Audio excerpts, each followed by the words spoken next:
Il y a maintenant 10 ans, Matthew McConaughey et Woody Harrelson nous proposaient une plongée dans le bayou rempli de mystères et de réflexions métaphysiques. En 2024, c'est au tour de Jodie Foster de nous emmener en Alaska pour résoudre une énigme sombre et glaciale. Dans cette saison 4 de True Detective, intitulée Night Country, on se retrouve plongé dans une nuit polaire, enveloppé dans une atmosphère sombre et énigmatique.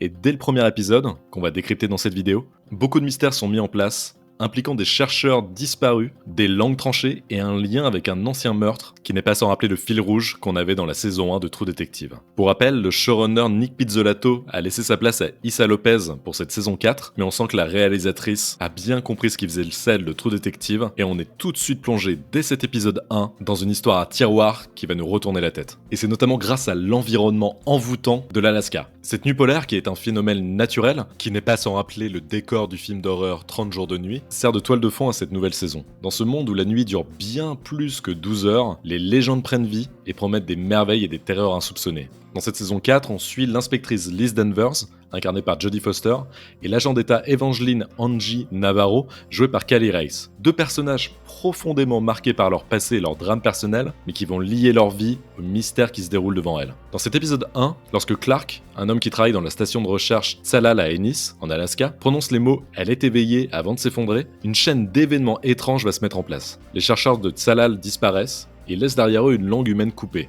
Un indice évidemment macabre qui connecte ce cas au meurtre non résolu d'Annie, une militante autochtone d'Alaska. Et on le voit à partir de ce moment-là, dès l'épisode 1, l'enquête de Danvers et Navarro ne va être que la surface de nombreuses intrigues personnelles et de phénomènes surnaturels, soit quoi la série nous avait un peu habitués mais peut-être pas autant. Navarro est hanté par une affaire non résolue, et de son côté, Danvers est confronté à des drames familiaux complexes et se trouve au cœur d'une série d'événements un peu inexplicables et surtout très terrifiants. Et c'est ça qui est assez génial avec l'épisode 1 de la saison 4 de True Detective. On sent que la saison veut explorer toutes les horreurs qui se cachent dans l'obscurité de la nuit arctique, des esprits aux légendes autochtones. Il y a un petit côté Twin Peaks qui se révèle déjà dès le début de la saison. Évidemment, il faudra regarder tous les épisodes pour se faire un avis global sur la saison 4 de True Detective, mais on sent déjà que c'est une saison qui renoue avec les racines de la série et qui tente un peu d'innover avec un cadre différent et une narration un peu plus complexe. Les personnages joués par Jodie Foster et Kali Reis sont super et on a tout de suite envie de savoir ce qui se cache derrière ce mystère. On sent que c'est une saison un peu plus sombre et qui va aller un peu plus loin sur le côté nature humaine et sur tout ce qu'on peut cacher aux autres. Ce que je trouve super, c'est les éléments surnaturels qui sont disséminés par-ci par-là. Si vous avez vu l'épisode 1 de la saison 4 de True Detective, n'hésitez pas à le dire en commentaire, à nous dire ce que vous en avez pensé. Et si vous voulez soutenir la chaîne, il suffit juste de vous abonner et de lâcher un pouce bleu. Salut à tous!